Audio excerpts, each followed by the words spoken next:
La selva no era un lugar, era una sentencia.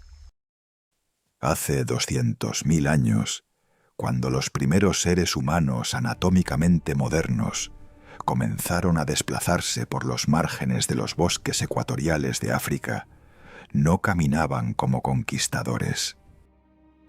Caminaban como presas. El aire era denso, caliente, cargado de humedad y de un olor que el cerebro primitivo reconocía como peligro antes de poder nombrarlo. Cada sombra entre los árboles ocultaba algo. Cada silencio repentino era una advertencia. Y las criaturas que habitaban esa oscuridad verde no necesitaban imaginación para ser aterradoras, porque eran reales, eran enormes y llevaban millones de años perfeccionando el arte de matar. Piensa en esto por un momento. Un félido de dientes de sable con colmillos de 20 centímetros. Un águila de Haast con una envergadura superior a los 3 metros, capaz de derribar a un hombre adulto desde el aire con la misma facilidad con que hoy un halcón caza a un ratón. Cocodrilos prehistóricos que duplicaban en tamaño a los actuales, apostados en silencio absoluto bajo la superficie de ríos que no tenían nombre.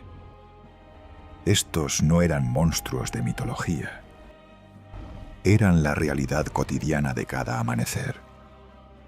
Y frente a ellos, el ser humano llegaba sin garras, sin colmillos, sin caparazón, sin veneno.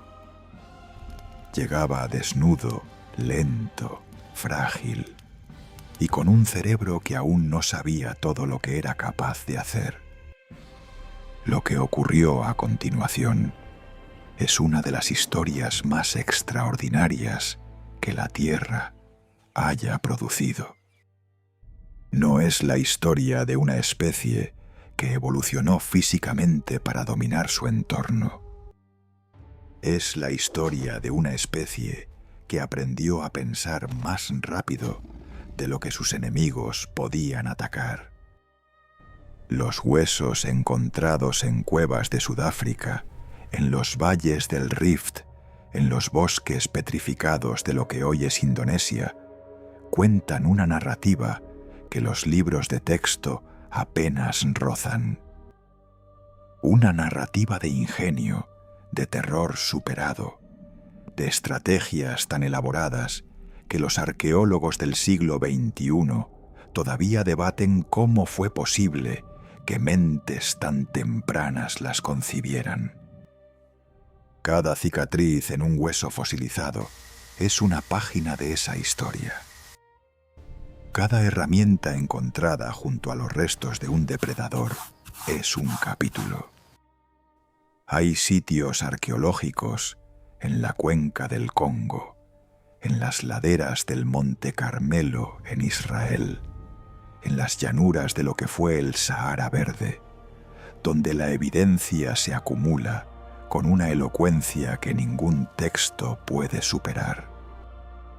Allí, en la estratigrafía silenciosa de la Tierra, está grabada la respuesta a una pregunta que debería quitarnos el sueño. ¿Cómo sobrevivió algo tan vulnerable como un humano en un mundo diseñado para devorarlo? La respuesta no es simple.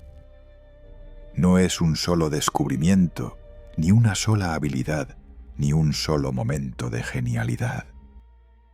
Es una arquitectura de supervivencia construida capa por capa, generación por generación, error por error y pérdida por pérdida.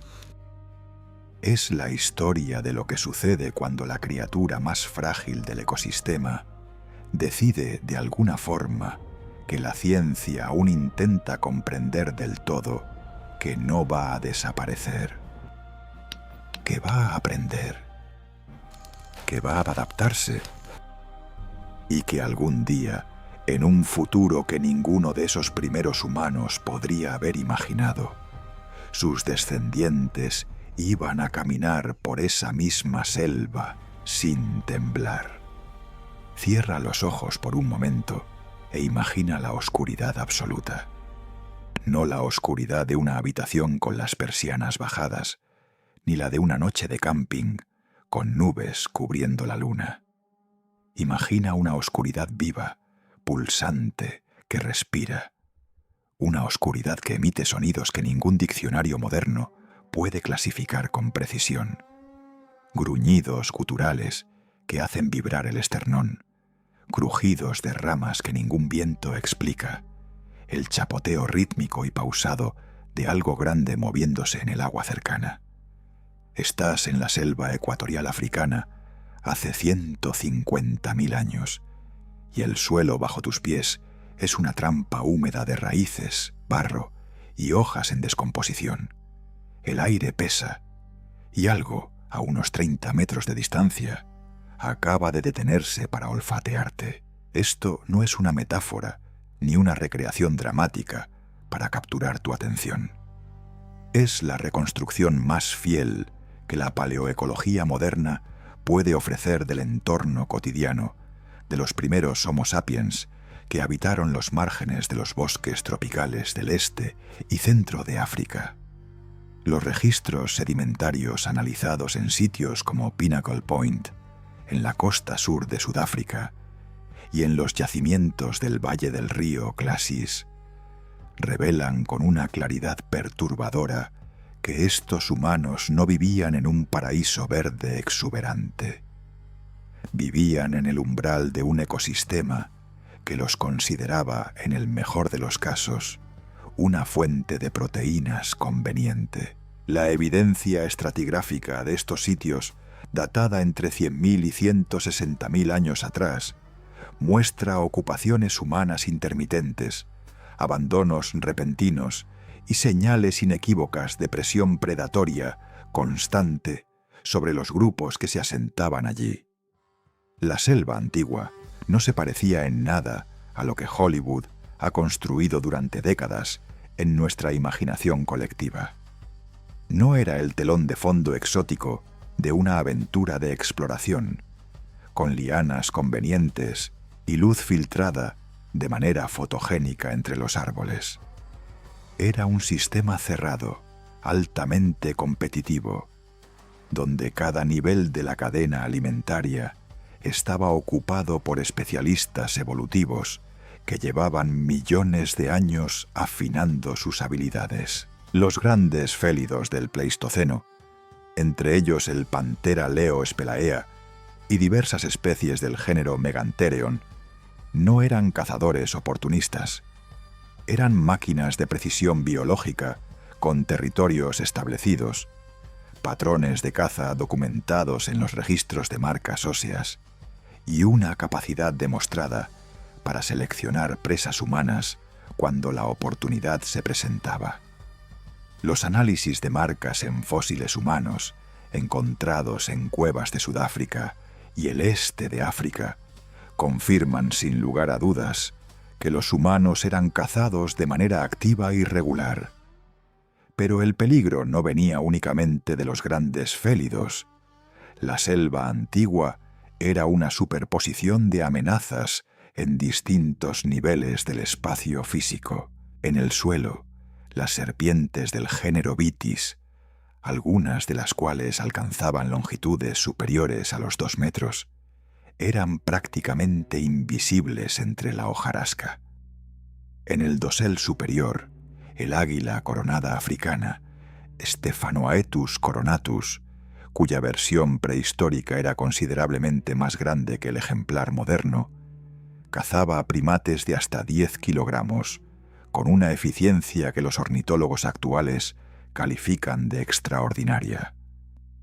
Los restos del niño de Taung, el famoso cráneo de Australopithecus africanus, descubierto en 1924, muestran marcas características de garras de ave rapaz en las cuencas oculares, lo que llevó al paleoantropólogo Lee Berger a concluir que este pequeño homínido no murió a manos de otro primate ni de un felino, sino de un ave. Un ave lo mató, un ave lo desmembró, un ave se lo llevó volando.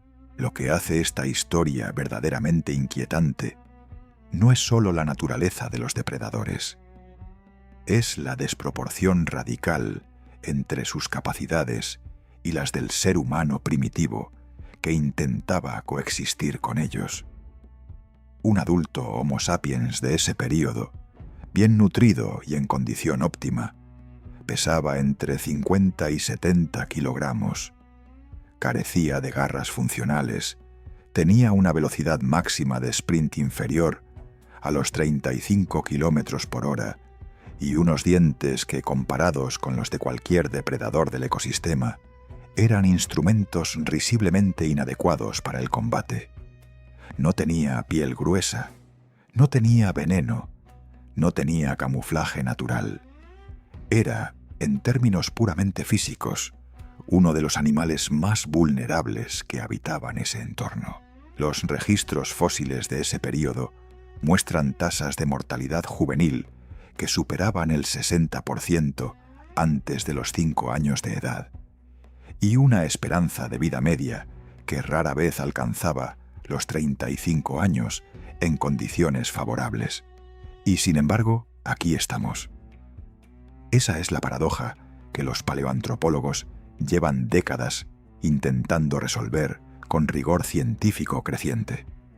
¿Por qué esos humanos frágiles, lentos, sin armadura biológica y con crías que dependían de cuidado intensivo durante años, no solo sobrevivieron, se expandieron, ocuparon nuevos territorios, cruzaron barreras geográficas que ningún otro primate había cruzado antes, y lo hicieron en un planeta donde los depredadores no eran la excepción, sino la norma, donde cada ecosistema tenía sus propios especialistas en la caza de homínidos, y donde un error de cálculo no producía una lesión, sino una muerte. El margen entre vivir y no vivir era milimétrico y constante, cada hora de cada día, durante generaciones incontables. Las excavaciones realizadas entre 1995 y 2012 en la cueva de Blombos, también en la costa sur de Sudáfrica, añadieron una dimensión que complica aún más el relato simple de la supervivencia primitiva. En esos sedimentos, datados en aproximadamente 75.000 años, los investigadores encontraron no solo huesos procesados y herramientas de piedra, sino ocre grabado con patrones geométricos abstractos, cuentas de conchas perforadas y evidencia de procesamiento de pigmentos para uso simbólico. Esto no era solo un grupo de animales escondiéndose de los depredadores. Era un grupo de animales que, mientras se escondía de los depredadores, estaba desarrollando las bases del pensamiento simbólico, la comunicación compleja y lo que los antropólogos llaman comportamiento moderno. La presión de la selva no los aplastó, los forjó, porque eso es lo que la selva antigua hizo, aunque no lo planeara. Actuó como un filtro brutal y despiadado que eliminó a los individuos y grupos menos capaces de aprender, cooperar, innovar y transmitir conocimiento. Cada generación que sobrevivía lo hacía porque había resuelto, aunque fuera parcialmente, el problema que la selva planteaba. Y cada solución encontrada se convertía en patrimonio del grupo, en conocimiento transmitido no por el ADN, sino por la enseñanza deliberada, por el gesto repetido, por la historia contada alrededor de algo que todavía tardarían miles de años en controlar completamente. La selva que devoraba a los débiles estaba, sin saberlo, construyendo algo que no tenía precedente en la historia de la vida sobre este planeta. Estaba construyendo la mente humana bajo presión de extinción, y esa mente, aún rudimentaria, aún aterrorizada, aún con más preguntas que respuestas, estaba a punto de comenzar a responder. Hay una imagen que el cine de aventuras ha repetido hasta convertirla en dogma visual. El ser humano como el depredador supremo de la naturaleza, el conquistador instintivo de cualquier ecosistema, el animal ante el cual todos los demás retroceden. Es una imagen poderosa, cinematográficamente satisfactoria y profundamente equivocada. Durante la mayor parte de la existencia de nuestra especie, la relación entre los humanos y los grandes depredadores de la selva no fue la de un cazador y su entorno, fue la de una presa y sus cazadores. Los registros fósiles no dejan espacio para la ambigüedad romántica. Los humanos eran capturados, desmembrados y consumidos con una regularidad que los paleoantropólogos describen como sistemática. No era un accidente ocasional, era parte del funcionamiento normal del ecosistema. La evidencia más directa de esta realidad proviene de las marcas dejadas en huesos humanos fosilizados encontrados en múltiples sitios del este y sur de África. En la cueva de Swartkrans, en Sudáfrica, los investigadores analizaron docenas de fragmentos de cráneo de Paranthropus robustus y Homo erectus y encontraron perforaciones circulares perfectamente espaciadas que coincidían con precisión milimétrica con la separación entre los caninos de un leopardo adulto. No había señales de lucha prolongada, no había marcas de defensa. El patrón indicaba una captura limpia, rápida y letal, ejecutada por un animal que conocía exactamente dónde morder para producir muerte inmediata.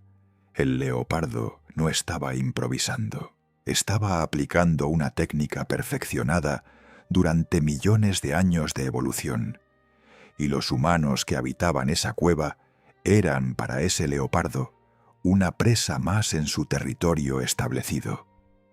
Pero el leopardo, con toda su eficiencia letal, era apenas uno de los actores en este elenco de depredadores.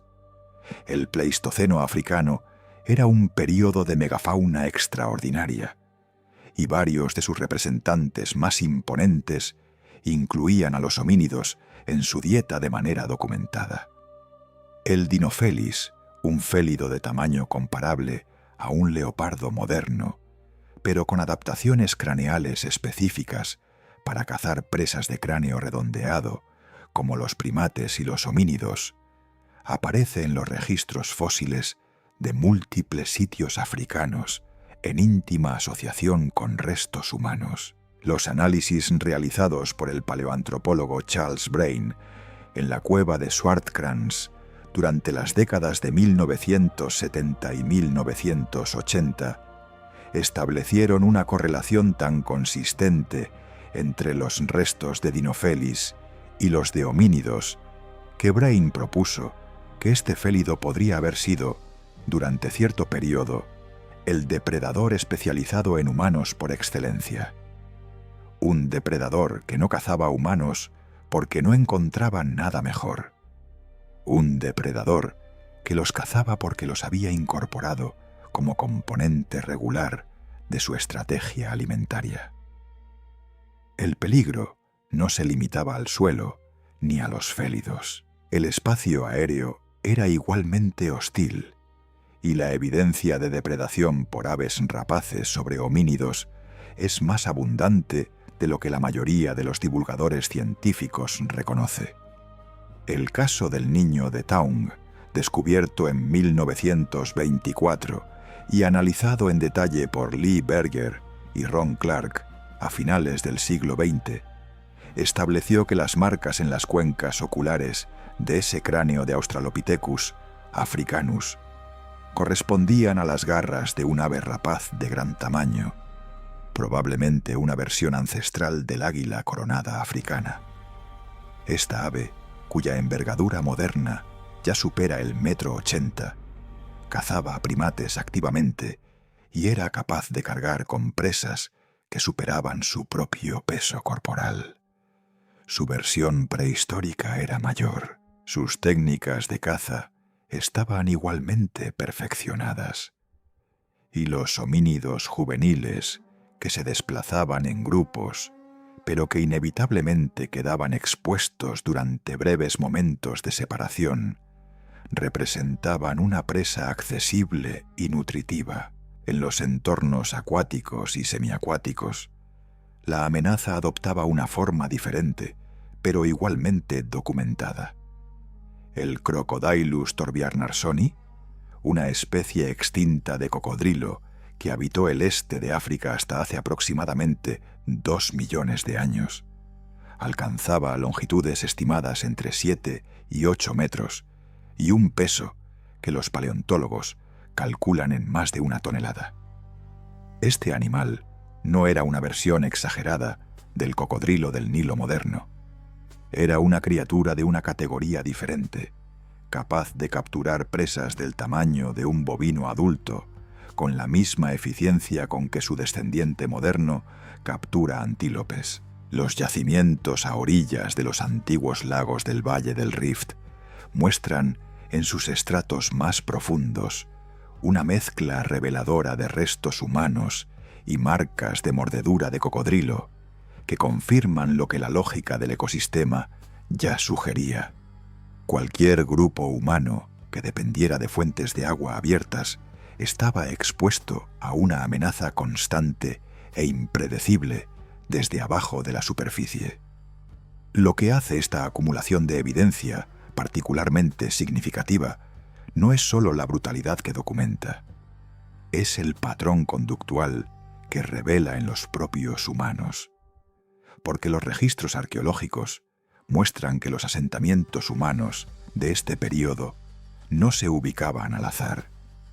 Evitaban sistemáticamente las zonas de máxima exposición a depredadores específicos.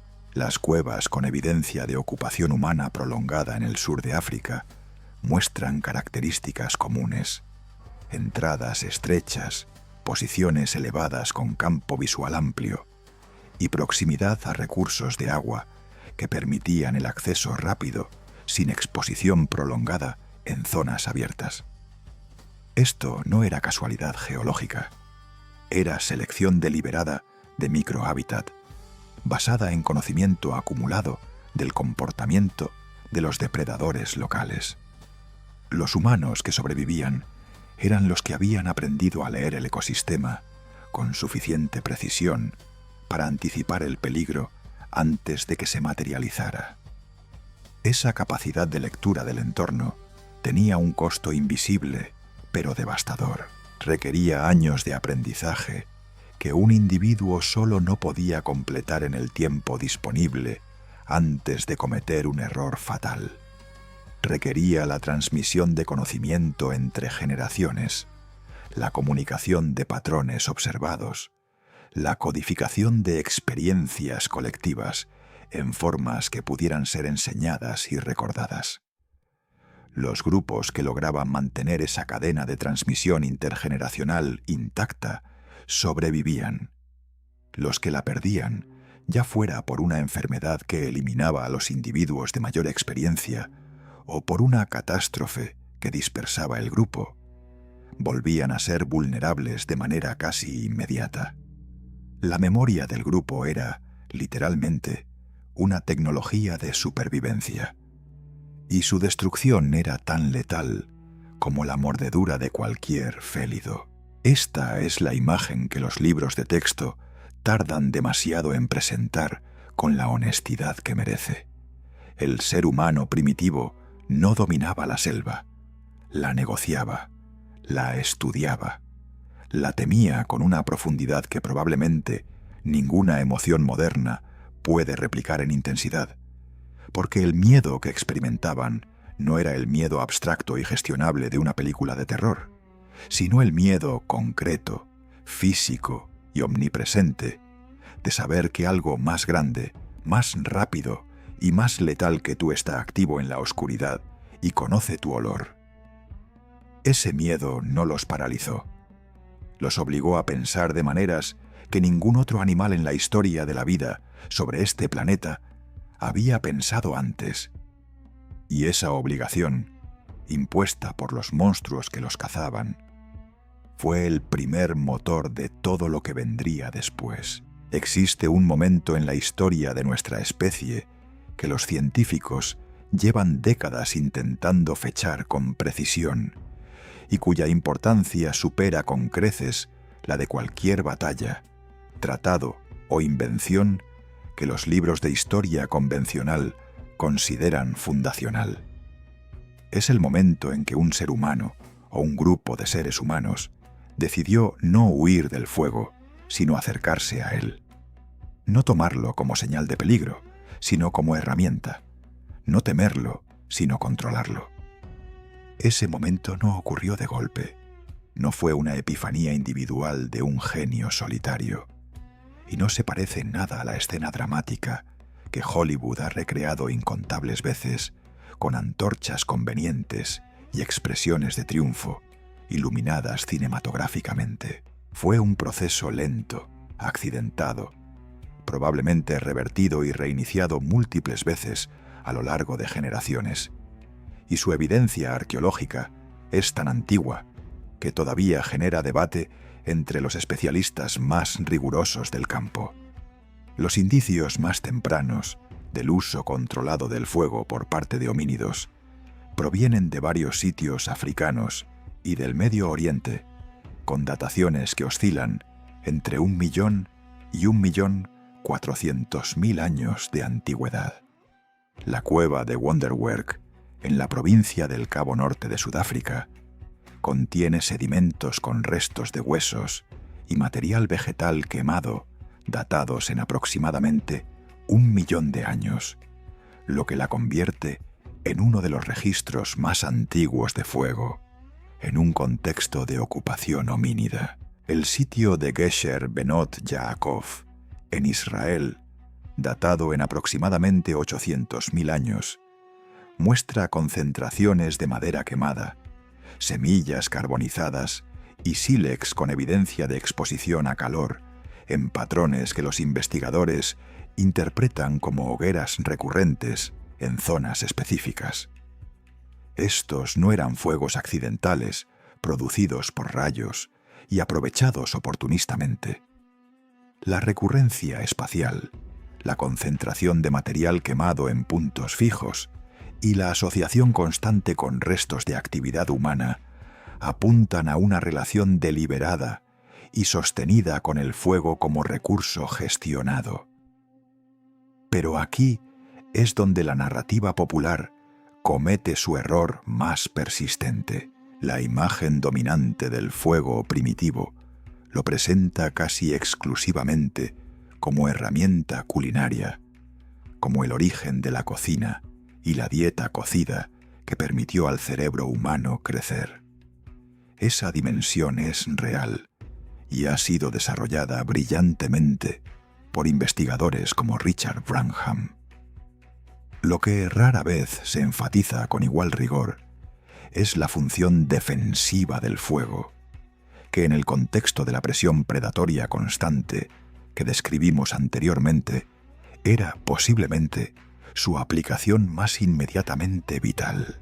Los estudios etológicos realizados con grandes félidos modernos, incluyendo leones, leopardos y guepardos en reservas del este de África, demuestran de manera consistente que estos animales evitan activamente las fuentes de luz y calor artificial, incluso cuando están en estados de hambre avanzada.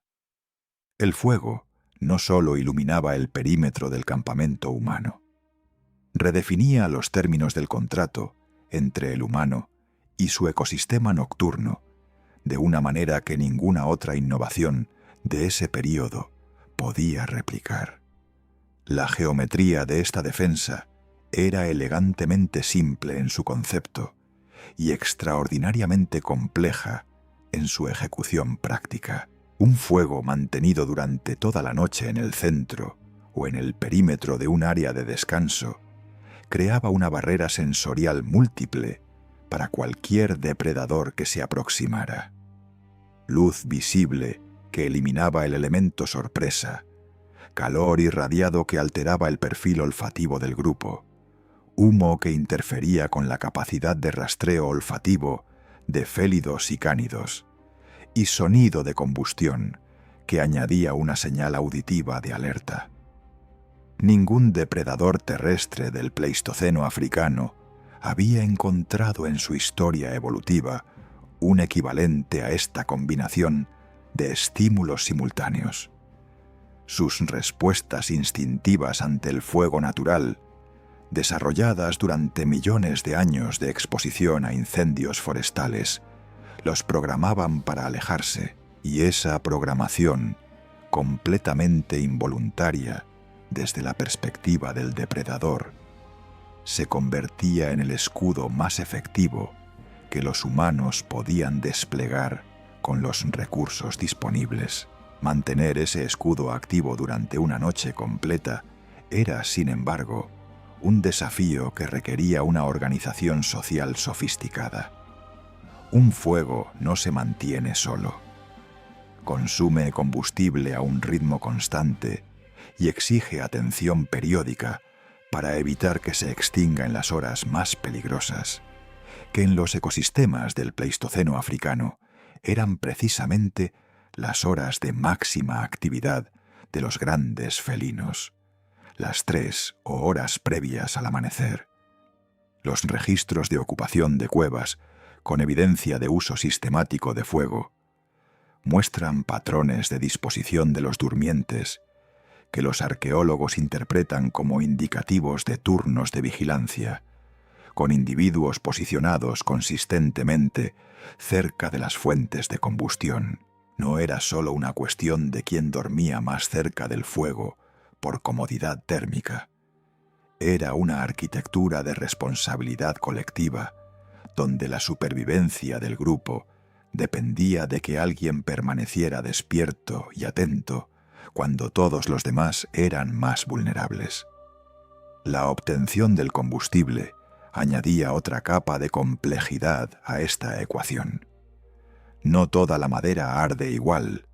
No toda la madera disponible en un entorno de selva tropical densa produce el tipo de llama estable y duradera que una noche de defensa requería. Y la recolección de combustible adecuado durante las horas de luz implicaba alejarse del perímetro seguro del campamento hacia zonas donde la exposición a depredadores era inevitable. Los análisis antracológicos, es decir, el estudio del carbón vegetal recuperado en yacimientos arqueológicos, muestran que los grupos humanos del Pleistoceno no quemaban indiscriminadamente cualquier material disponible. En el sitio de Kalambo Falls, en Zambia, los restos carbonizados muestran una selección preferencial de ciertas especies arbóreas con propiedades de combustión específicas. Esta selección no era intuitiva ni aleatoria. Era conocimiento acumulado, probado y transmitido. Otro fragmento del patrimonio cognitivo colectivo que distinguía a los grupos que sobrevivían de los que no. Hay una dimensión del fuego como tecnología defensiva que los estudios puramente arqueológicos capturan con dificultad, pero que los experimentos de arqueología experimental han comenzado a cuantificar con resultados reveladores. Investigadores de la Universidad de Exeter realizaron entre 2010 y 2016 una serie de experimentos controlados en reservas naturales africanas, monitorizando el comportamiento de leopardos y leones ante campamentos con y sin fuego activo durante las horas nocturnas. Los resultados confirmaron lo que la evidencia indirecta ya sugería. Los felinos monitorizados evitaban consistentemente los perímetros con fuego activo, incluso cuando se les presentaban estímulos olfativos de presas potenciales en esa dirección. El radio de evitación promedio era de entre 40 y 70 metros para leopardos y de más de 100 metros para leones. Esto significaba que un fuego correctamente mantenido no solo protegía el área inmediata de descanso, creaba una zona de exclusión predatoria que transformaba radicalmente las probabilidades de supervivencia nocturna del grupo. Y sin embargo, el fuego no resolvía todo. Era invulnerable a la lluvia intensa, que podía extinguirlo en minutos. Era inútil contra las amenazas diurnas, que eran igualmente reales, aunque menos frecuentes. No protegía a los individuos que se alejaban del campamento para forrajear, cazar o recolectar agua, y dependía de la capacidad del grupo para producirlo de manera confiable. Una capacidad que, antes del desarrollo de técnicas de percusión y fricción, documentadas en yacimientos posteriores, dependía de la disponibilidad de fuego natural que no siempre estaba presente cuando se necesitaba. El fuego era un escudo extraordinario, pero era un escudo con grietas, y esas grietas exigían soluciones complementarias que los humanos del Pleistoceno estaban lenta e implacablemente comenzando a desarrollar. Hay un experimento mental que los primatólogos utilizan con frecuencia para ilustrar la diferencia fundamental entre la inteligencia individual y la inteligencia colectiva.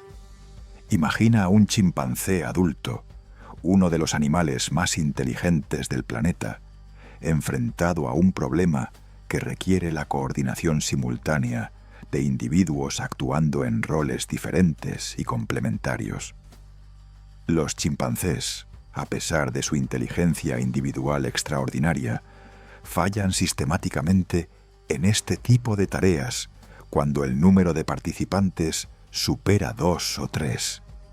No porque sean incapaces de cooperar, sino porque su arquitectura cognitiva no incluye de manera robusta la capacidad de modelar mentalmente los estados de conocimiento de múltiples individuos simultáneamente, de anticipar sus acciones, de asignar roles abstractos y de mantener esa coordinación durante períodos extendidos sin refuerzo físico constante. Los humanos, incluso los más tempranos, de los que tenemos evidencia arqueológica, sí podían hacer todo eso. Y esa diferencia, aparentemente técnica y abstracta, era en el contexto de la selva antigua la diferencia entre vivir y morir. La evidencia arqueológica de comportamiento defensivo coordinado en grupos humanos primitivos es más rica y más antigua de lo que la narrativa popular reconoce.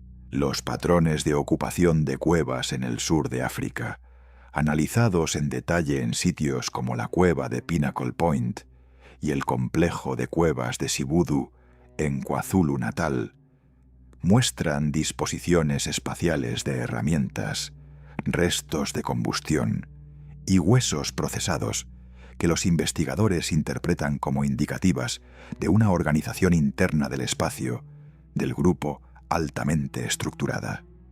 No había un centro caótico donde todos hacían todo al mismo tiempo. Había zonas diferenciadas de actividad, áreas de procesamiento de alimentos, áreas de producción de herramientas, áreas de descanso y áreas periféricas que muestran concentraciones específicas de material que sugieren funciones de vigilancia o de procesamiento de materiales relacionados con la defensa. Esta diferenciación espacial no emerge espontáneamente. Requiere acuerdo, comunicación y la capacidad de mantener roles diferenciados dentro del grupo de manera estable. Uno de los aspectos más fascinantes y menos discutidos de la defensa colectiva humana primitiva es el sistema de comunicación de alerta que necesariamente debía sustentarla. Todo sistema defensivo coordinado requiere, como condición previa, un protocolo de señalización que permita transmitir información crítica de manera rápida, no ambigua y comprensible para todos los miembros del grupo. Los primates no humanos poseen sistemas de alarma vocales con un grado sorprendente de especificidad. Los monos berbet africanos, por ejemplo, emiten llamadas de alarma distintas para depredadores aéreos, terrestres y arbóreos, y sus congéneres responden con comportamientos apropiados a cada tipo de amenaza sin haber visto el peligro directamente. Los humanos del Pleistoceno, con una capacidad de producción vocal y de procesamiento lingüístico considerablemente más desarrollada que cualquier otro primate, habrían tenido sistemas de comunicación de alarma de una sofisticación radicalmente superior. La evidencia directa de esta comunicación no se fosiliza, pero su existencia puede inferirse con alta confiabilidad a partir de la complejidad de los comportamientos coordinados que los registros arqueológicos documentan. El conocimiento del territorio era otro componente esencial de la defensa colectiva que los registros arqueológicos permiten reconstruir indirectamente. Los grupos humanos que sobrevivían en ecosistemas de alta presión predatoria no se movían a ciegas por su entorno. Conocían los patrones de actividad de los depredadores locales con una precisión que los etólogos modernos tardan años en adquirir con instrumentos de telemetría. Sabían qué rutas utilizaban los leopardos de manera preferencial durante las noches de luna llena. Sabían en qué épocas del año los leones concentraban su actividad cerca de los puntos de agua. Sabían qué señales acústicas y olfativas precedían la presencia de un cocodrilo activo en un tramo específico de río. Este conocimiento no era innato, era aprendido, verificado colectivamente y transmitido con una fidelidad que dependía de la estabilidad del grupo y de la supervivencia de sus miembros más experimentados.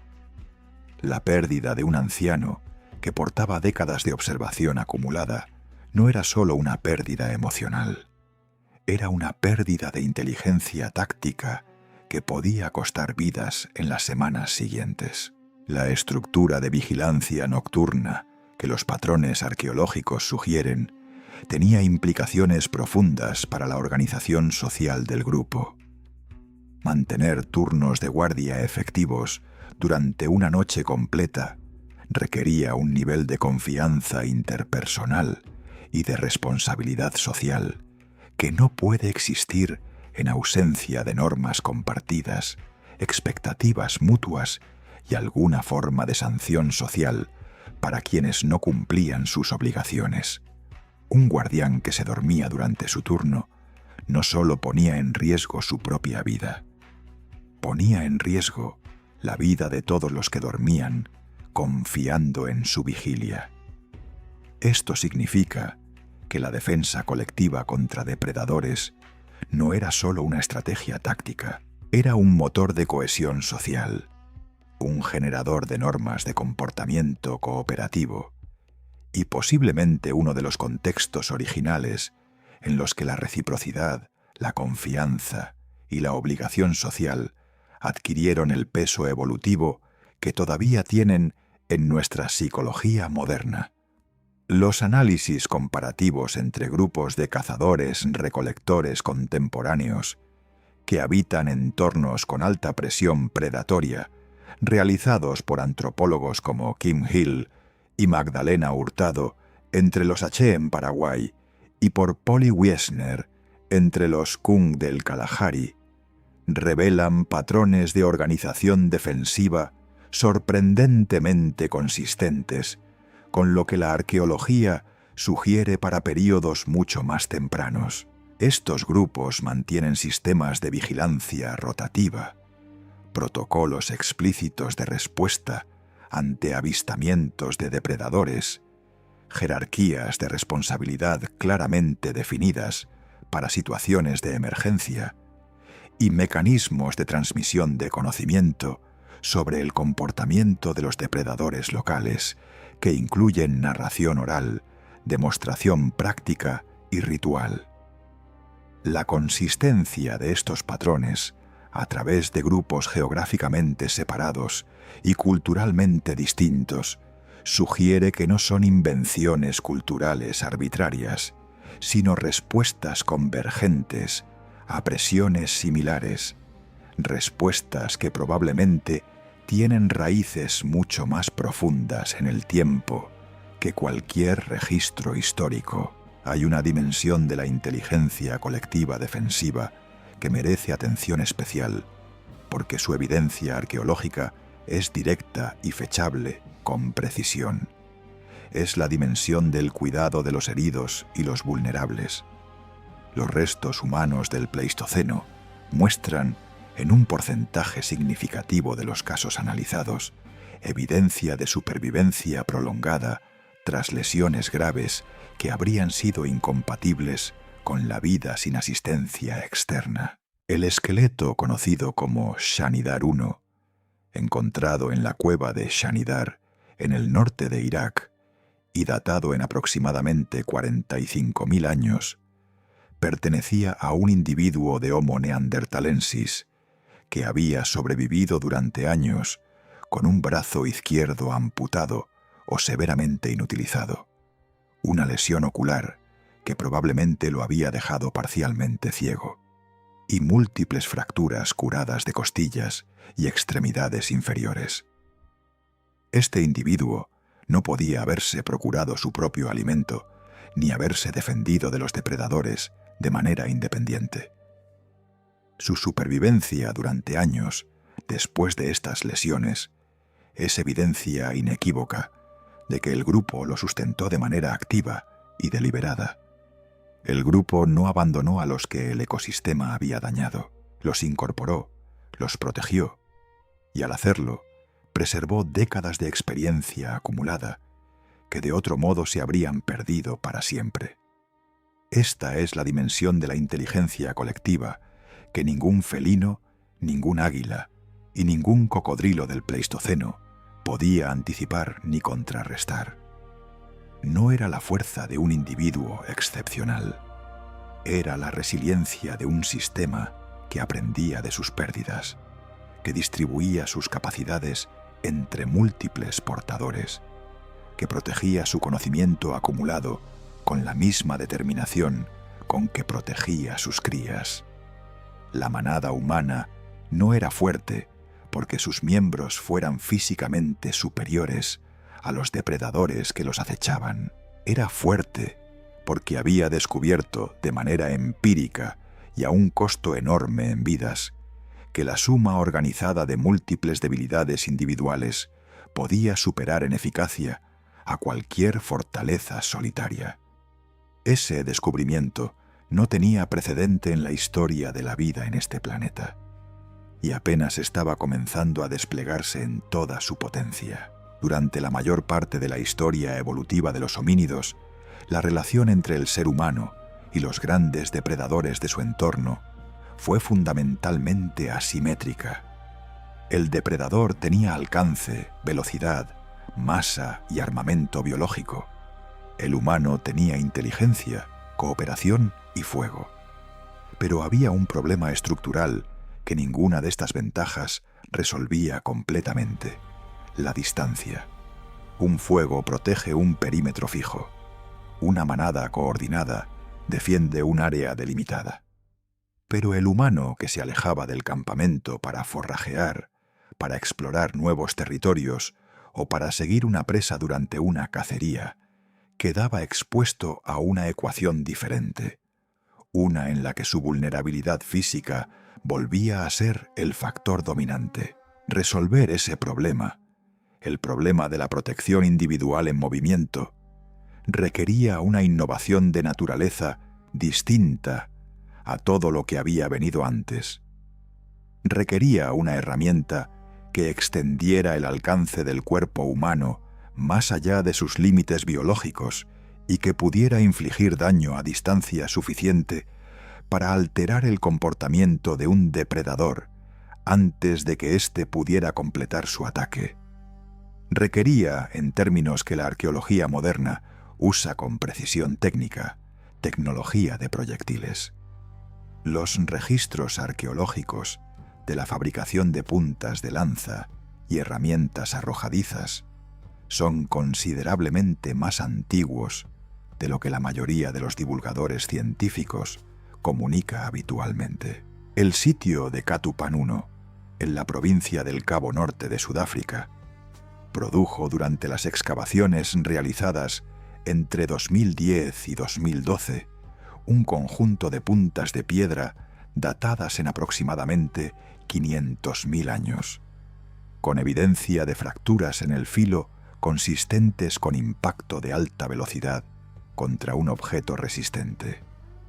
El análisis de estas fracturas, comparadas experimentalmente con las producidas al lanzar puntas idénticas con propulsores modernos contra carcasas de animales, permitió a los investigadores concluir con alto grado de confiabilidad que estas puntas no eran instrumentos de corte o raspado, sino cabezas de lanza diseñadas para ser arrojadas.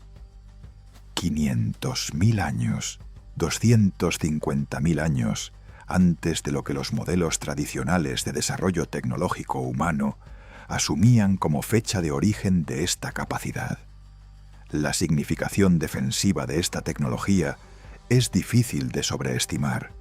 Una punta de lanza, lanzada con precisión a una distancia de 10 o 15 metros, cambiaba radicalmente los términos del encuentro entre un humano y un depredador grande. No porque garantizara la muerte del predador, lo cual rara vez ocurría en un primer impacto contra un animal de la robustez de un félido adulto, sino porque introducía en la ecuación un elemento que ningún depredador del Pleistoceno había encontrado en su historia evolutiva: dolor infligido desde una distancia que excedía su radio de ataque natural. Los grandes félidos, como todos los depredadores que cazan mediante emboscada o persecución corta, basan su estrategia en la sorpresa y en la velocidad de cierre sobre la presa. Un sistema nervioso optimizado para ese tipo de caza no tiene respuesta programada ante un estímulo doloroso que llega antes de que el atacante esté en rango visual. La desorientación táctica que produce ese tipo de impacto inesperado es documentable incluso en felinos modernos, expuestos a proyectiles no letales en condiciones de campo controlado. El depredador no huye porque calcule racionalmente sus probabilidades. Huye porque su sistema de respuesta ante el dolor no tiene instrucciones para esa situación específica. Las trampas representaban una dimensión complementaria de esta revolución tecnológica defensiva, y su evidencia arqueológica es igualmente más antigua y sofisticada de lo que el relato convencional reconoce. La trampa, a diferencia del arma arrojadiza, opera en ausencia del humano que la diseñó. Es inteligencia diferida, una solución que actúa en el tiempo y el espacio sin requerir la presencia física del constructor. El sitio de Border Cave, en la frontera entre Sudáfrica y Eswatini, produjo fragmentos de palo de punta endurecida al fuego, datados en aproximadamente 43.000 años, con características morfológicas que los investigadores identifican como componentes de trampas de torsión para animales medianos. Pero la evidencia de comportamiento de trampa en homínidos es potencialmente mucho más antigua, inferida a partir de patrones de captura de fauna en yacimientos del Pleistoceno medio, donde la variedad y el tamaño de los animales representados exceden con claridad las capacidades de caza directa de grupos del tamaño documentado por los indicadores arqueológicos del sitio. El uso de sustancias tóxicas naturales como componente de la tecnología defensiva y de caza es probablemente la innovación más subestimada de este período, en parte porque sus huellas en el registro arqueológico son extraordinariamente difíciles de identificar y datar con precisión. La cueva de Border Cave volvió a proporcionar evidencia crucial en este ámbito cuando los análisis realizados en 2012 sobre fragmentos de madera perforada, datados en aproximadamente 24.000 años, revelaron residuos de ricina, un alcaloide tóxico derivado de las semillas del ricino, en concentraciones que los investigadores interpretaron como indicativas de uso deliberado como veneno de contacto. 24.000 años de uso documentado de veneno en herramientas.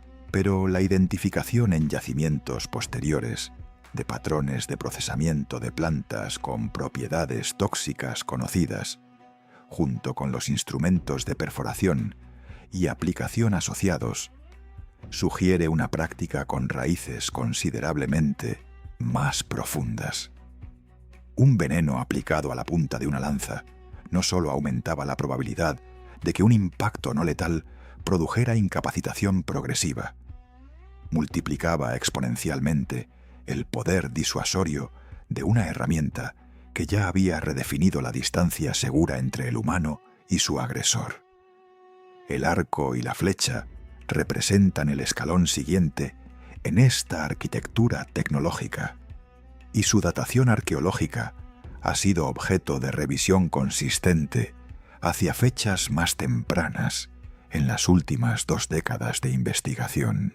Los microlitos de cuarzo encontrados en el nivel B del sitio de Sibudú, en KwaZulu-Natal, datados en aproximadamente 60.000 años, presentan características de forma, tamaño y evidencia de enmangamiento que llevaron a la investigadora Lynn Wadley a proponer que representan las puntas de flecha más antiguas actualmente conocidas. 60.000 años. La implicación de esta datación, si se confirma con estudios adicionales, es que los humanos del sur de África estaban fabricando y utilizando arcos y flechas 40.000 años antes de que esta tecnología apareciera en los registros europeos que durante mucho tiempo definieron el relato dominante de la innovación humana primitiva. El arco multiplicaba el alcance efectivo de un proyectil humano hasta los 30 o 40 metros, con precisión suficiente para impactar un blanco del tamaño de un felino adulto. Esa distancia es mayor que el radio de ataque de prácticamente cualquier depredador terrestre del Pleistoceno africano. Por primera vez en la historia de la especie, el humano podía dañar a su agresor desde una posición de seguridad relativa. Lo que estos desarrollos tecnológicos produjeron no fue solo una mejora en la capacidad de caza o de defensa individual. Produjo una inversión gradual, pero irreversible, de la asimetría de poder que había definido la relación entre humanos y depredadores durante cientos de miles de años. Un grupo humano equipado con lanzas de punta lítica, trampas estratégicamente colocadas en las rutas de movimiento conocidas de los depredadores locales, y posiblemente con proyectiles envenenados, no era ya una presa conveniente. Era un adversario con costos imprevisibles. Los grandes félidos, como todos los depredadores que han sobrevivido hasta hoy, son animales que optimizan su balance energético. Un encuentro con un grupo humano armado que podía infligir daño desde distancias inesperadas y con sustancias de efectos diferidos, no solo era potencialmente letal en el momento, era un tipo de riesgo para el que la evolución no había preparado al depredador con respuestas adecuadas, y esa impreparación, esa ausencia de protocolo evolutivo ante una amenaza radicalmente nueva, comenzó a traducirse en algo que los registros arqueológicos documentan con claridad creciente a medida que avanza el Pleistoceno tardío: la retirada de los grandes depredadores de los territorios de ocupación humana consolidada. No porque los humanos los exterminaran, sino porque el costo de intentar cazarlos se había vuelto impredecible. Y en la economía de la supervivencia, lo impredecible es lo más peligroso de todo. Hay una pregunta que los paleoantropólogos rara vez formulan en términos directos, porque su respuesta implica una incomodidad conceptual que la ciencia académica tiende a evitar. La pregunta es esta: de todos los homínidos que existieron, de todas las especies y subespecies que caminaron sobre este planeta durante los últimos 2 millones de años, ¿por qué sobrevivimos nosotros? No el Homo erectus, que habitó Asia y África durante más de 1 millón de años y desapareció. No el Homo heidelbergensis, que ocupó Europa y África durante cientos de miles de años y se extinguió. No el Homo neanderthalensis, que sobrevivió glaciaciones enteras con una robustez física que superaba con claridad la nuestra y que sin embargo desapareció hace aproximadamente 40.000 años. Nosotros, el Homo sapiens, el más frágil físicamente de todos ellos, el de piel más delgada, el de menor masa muscular relativa, el que dependía de crías indefensas durante más tiempo que cualquier otro homínido conocido. ¿Por qué nosotros, precisamente, somos los que quedamos? La respuesta que los capítulos anteriores han ido construyendo capa por capa es que la supervivencia del Homo sapiens frente a los depredadores de la selva antigua no fue el resultado de una sola ventaja decisiva. No fue el fuego por sí solo, aunque el fuego fue transformador. No fue la cooperación grupal por sí sola, aunque la cooperación fue indispensable. No fue la tecnología de proyectiles por sí sola, aunque los proyectiles invirtieron la asimetría de poder con una eficacia sin precedente. Fue la integración de todas estas estrategias en un sistema coherente, flexible y acumulativo que podía adaptarse a entornos distintos, a depredadores distintos y a condiciones climáticas distintas, sin colapsar ante ninguna de esas variaciones. Esa capacidad de integración sistémica, esa habilidad para combinar soluciones de dominios diferentes en respuestas compuestas ante problemas complejos, es precisamente lo que los registros arqueológicos comparativos muestran como distintivo del Homo sapiens frente a sus contemporáneos homínidos. Los estudios comparativos entre los registros arqueológicos del Homo neanderthalensis y el Homo sapiens del mismo período son reveladores en este sentido con una elocuencia que ningún argumento teórico puede superar. Los neandertales fabricaban herramientas de piedra de alta calidad, de la tradición conocida como musteriense, durante decenas de miles de años, con una consistencia técnica admirable. Pero esa consistencia tiene un lado oscuro. Era también una rigidez.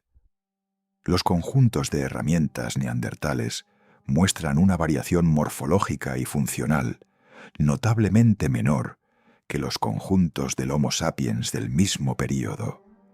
Los neandertales no combinaban materiales de manera sistemática, no producían herramientas compuestas con componentes de orígenes distintos, y su uso documentado de recursos simbólicos y de comunicación compleja es esporádico y tardío, posiblemente influenciado por el contacto con Homo sapiens.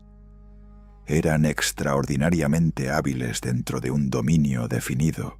Los Homo sapiens eran suficientemente hábiles en múltiples dominios simultáneamente y podían conectarlos. Esa diferencia, aparentemente de grado más que de naturaleza, fue en la práctica la diferencia entre persistir y extinguirse. El registro de la expansión geográfica del Homo sapiens fuera de África, que comenzó de manera documentada hace aproximadamente 70.000 años, y que llevó a nuestra especie a colonizar prácticamente todos los ecosistemas del planeta en un período de tiempo geológicamente brevísimo, es la demostración más contundente de que lo que estos humanos habían desarrollado no era solo una respuesta local a los depredadores de la selva africana. Era un conjunto de principios de supervivencia lo suficientemente abstractos y transferibles como para funcionar en contextos radicalmente distintos. Cuando los primeros Homo sapiens llegaron a los bosques templados de Europa, encontraron depredadores diferentes: el oso de las cavernas, el león europeo, el lobo gigante. Cuando llegaron a las estepas de Asia Central, encontraron otros distintos. Cuando cruzaron hacia América, hace aproximadamente 15.000 o 20.000 años, encontraron una megafauna que nunca había visto un humano y que, por tanto, no tenía respuesta evolutiva programada ante él. En cada caso, los principios fundamentales se aplicaron: fuego, coordinación grupal, conocimiento del comportamiento del depredador y tecnología que extendía el alcance corporal más allá de sus límites biológicos. Los detalles de implementación variaban. La arquitectura subyacente era la misma. Hay un aspecto de este legado que merece una reflexión especial, porque conecta el mundo del Pleistoceno con el presente de una manera que la ciencia cognitiva moderna está apenas comenzando a cuantificar. La presión de supervivencia que los depredadores de la selva antigua ejercieron sobre los grupos humanos no solo seleccionó individuos con mayor capacidad técnica o mayor fuerza física, seleccionó individuos con mayor capacidad de regulación emocional bajo amenaza, mayor habilidad para mantener la cooperación en condiciones de estrés extremo, mayor aptitud para transmitir conocimiento complejo de manera fiel entre generaciones y mayor tendencia a invertir en relaciones sociales de largo plazo que producían beneficios defensivos diferidos. Estas no son capacidades abstractas, son las mismas capacidades que los psicólogos evolutivos identifican hoy como los pilares de la resiliencia humana en contextos de adversidad crónica. Las llevamos codificadas no solo en nuestro ADN, sino en la arquitectura de nuestros sistemas de respuesta al estrés, en nuestros patrones de vinculación afectiva, en nuestra tendencia instintiva a buscar el grupo cuando percibimos amenaza. La selva antigua nos construyó desde adentro, y sus huellas son visibles en cada aspecto de nuestra psicología social. Los experimentos de arqueología experimental realizados en las últimas 2 décadas han añadido una dimensión de validación empírica a este relato que lo ancla en la realidad física con una solidez que ningún argumento puramente teórico puede igualar. Investigadores de múltiples instituciones han recreado bajo condiciones controladas las tecnologías defensivas del Pleistoceno, desde la construcción y mantenimiento de fuegos perimetrales hasta la fabricación y uso de lanzas de punta lítica y trampas de torsión, y han medido su eficacia contra análogos modernos de los depredadores para los que fueron diseñadas. Los resultados son consistentemente sorprendentes para quienes esperaban encontrar soluciones primitivas de eficacia marginal. Un fuego perimetral correctamente construido con materiales disponibles en un ecosistema de sabana africana puede mantenerse durante 8 horas con intervenciones de alimentación cada 45 minutos. Una punta de lanza de sílex lanzada con un propulsor de madera simple penetra la piel y el músculo de un bovino adulto a una profundidad comparable a la de una punta metálica moderna lanzada con el mismo sistema. Una trampa de torsión construida con materiales vegetales locales captura y retiene animales de hasta 30 kilogramos con una fiabilidad que supera el 60% en pruebas repetidas. Estas no eran soluciones aproximadas, eran ingeniería de precisión ejecutada con los materiales disponibles, lo que la historia de la supervivencia humana frente a los depredadores de la selva antigua nos enseña, cuando se lee con la honestidad que los registros arqueológicos exigen, no es la historia de una especie que dominó su entorno porque era la más fuerte, o la más rápida, o la mejor armada biológicamente. Es la historia de una especie que aprendió a convertir su fragilidad en sistema, que transformó su lentitud en estrategia de distancia, que convirtió su dependencia social en arquitectura de defensa colectiva, que tomó su incapacidad para sobrevivir sola y la convirtió en el motor de la cooperación más sofisticada que la biología había producido hasta entonces. Sobrevivieron porque aprendieron. Aprendieron porque transmitieron. Transmitieron porque se necesitaban mutuamente, con una urgencia que no era metáfora, sino condición de existencia literal. Y tú, que lees esto en un mundo donde los grandes depredadores son una abstracción ecológica y no una presencia cotidiana en el perímetro de tu espacio de descanso, llevas en ti cada uno de esos aprendizajes. La tendencia a buscar el grupo en la adversidad, la capacidad de mantener la calma suficiente para pensar cuando el miedo empuja hacia el pánico, el impulso de enseñar lo que sabes a quienes vienen después, la habilidad de integrar soluciones de dominios distintos ante problemas que ninguna solución simple puede resolver. Todo eso no es cultura, no es educación, es el sedimento de cientos de miles de noches en las que alguien se mantuvo despierto para que los demás pudieran dormir, de cientos de miles de errores que costaron vidas pero que el grupo recordó para no repetirlos, de cientos de miles de generaciones que encontraron en la colaboración lo que nunca habrían encontrado en la soledad. La selva antigua ya no existe, pero lo que forjó en nosotros permanece silencioso y disponible, esperando ser reconocido por lo que siempre fue, la razón por la que estamos aquí.